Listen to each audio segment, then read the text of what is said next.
Hello my lovely friends and welcome back to the last part where we're going to be adding the final detailings, adding the depth and the highlights. Alright, so here are the colors that I'm going to be using. This is burnt umber, white and sap green color.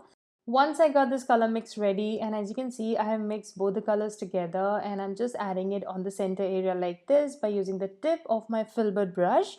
If in case you don't have this brush, you can always use a flat brush or even round brush.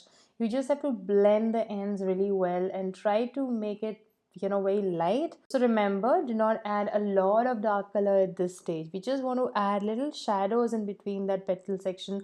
That's the reason we're using a darker shade here, just mixing some burnt umber and white and trying to blend it and just apply it only on the bottommost part, on the center area where the seed is. So this way it's also going to add that depth in between the flower as well. So that's what we want. And once it was done, then I'm just going to be adding some more white pigment on top of my petal, because at this stage you might notice that the white color would fade down or would not stand out that well. So you can just fix that white color. You can just add those prominent white color on top of the flowers wherever you need it.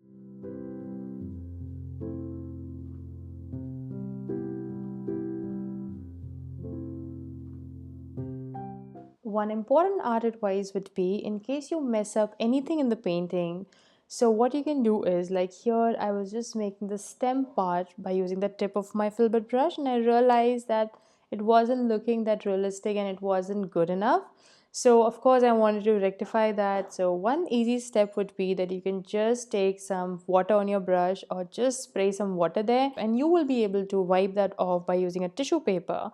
Remember, you have to do this very quickly. This process will only work if in case the colors are still moist and the background color has to be completely dry. So this is one technique where you can again and again rectify your mistakes and try to create the painting that you are happy about. But do not worry and give up when you create any mistake, because you can always redo them. So first up, we are working on adding some depth to this composition. So initially I added that shadows in between the petals, and now I'm going to be picking up the sap green color and adding some stem, at the same time adding some darker leaves around the flower. So that will add some kind of depth as well, because around the flower, if you add that darker green color, so the flowers are going to stand out, and that's what we want. So I'm just using this sap green color, and by using the tip of my brush I'm trying to give this illusion of leaf shape.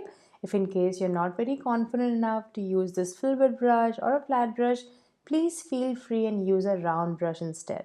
You just don't have to complicate your art and just make it difficult for yourself. Use the brush that you're very confident about, that you enjoy working with, and the results are also going to be much more better. So yeah, I'm just going to be creating this small and this kind of leaves on the corner part as well, and finishing the entire look.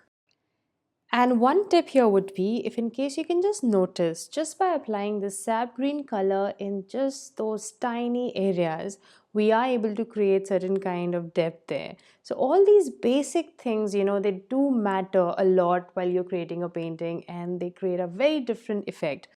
In case you're looking forward for creating some advanced or some realistic looking artwork, then you can consider using these techniques.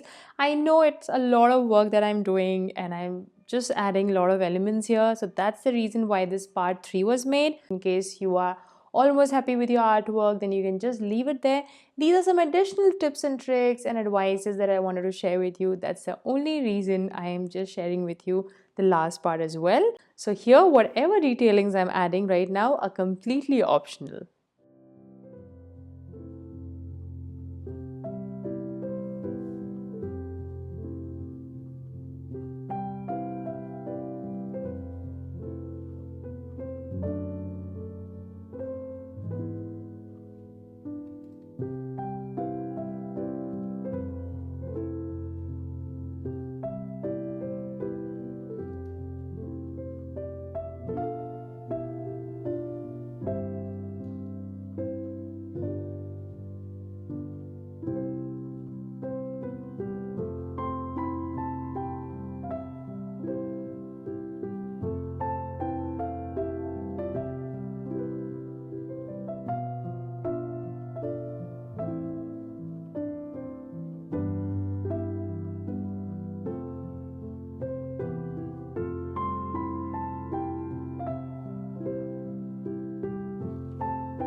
And while working on this painting, I just realized that we need to add some more shadows in between the flowers so that they can look very protruding and they can also stand out. Basically, you just need a darker shade of any brown color or anything that you really think would complement that part. So because that's going to be a little denser, it is going to have some shadows around. So that's the reason I'm using this dark brown color, which was mixed with this beautiful portrait pink. So once I mix that, I have got this darker shade which is not very dark, and just to complement this entire composition I'm using this. At the same time, I'm adding it on the side and the corner areas only, so that it can just act as a shadow and will also help these flowers to stand out and have that kind of 3D look. In just few parts of the painting only, I'm adding this darker color.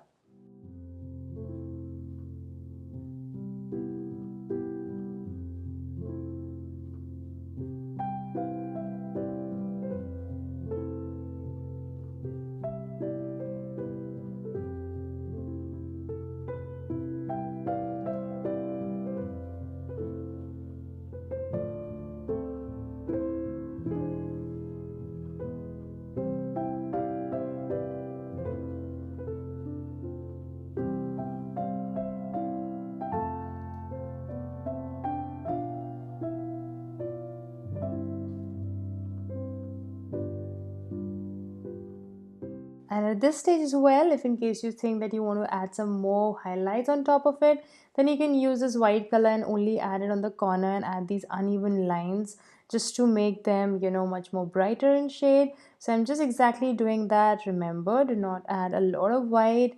You can just add it in few areas. So I mix some water and white color, and by using this flat brush, I'm just trying to splatter the color like this. And this is completely optional, but it does add nice ending to any composition, like those small white dots around the background, and it does add that beautiful effect to the entire painting. So you can try this as well.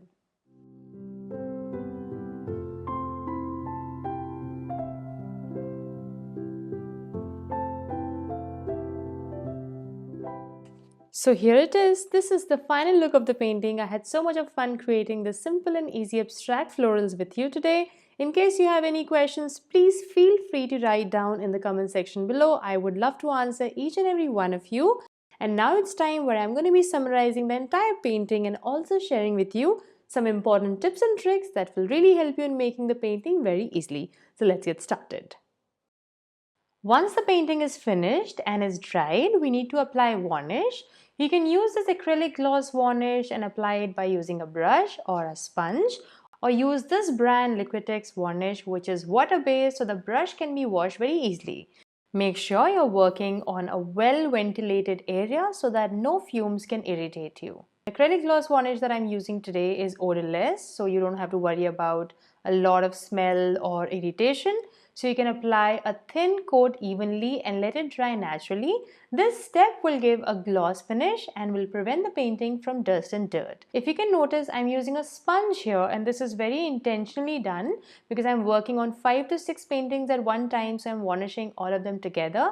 So what I'll do is I'll just apply the varnish by using this sponge and I'll completely discard it. This will just avoid the hassle of washing and using those oils that do not suit me personally for washing the brushes and all of those things. So I just don't like to get into that. So I use a sponge, work in all the paintings for applying the varnish, and just completely discard it.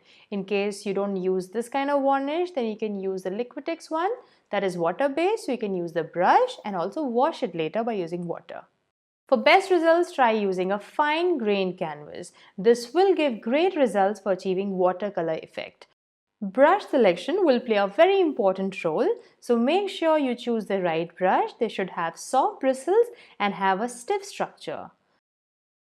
To get better results, you can first draw the composition roughly by using a pencil, or mark points like this first to finalize the flower position. Do add shadows in between the petals to add depth. This will create more loose and realistic looking flowers. Let the base layer dry completely first, only then add the next layer on top to get the right color hue. For creating these wild flowers, these old flat brushes, they work really well and they help you in creating very natural looking flowers.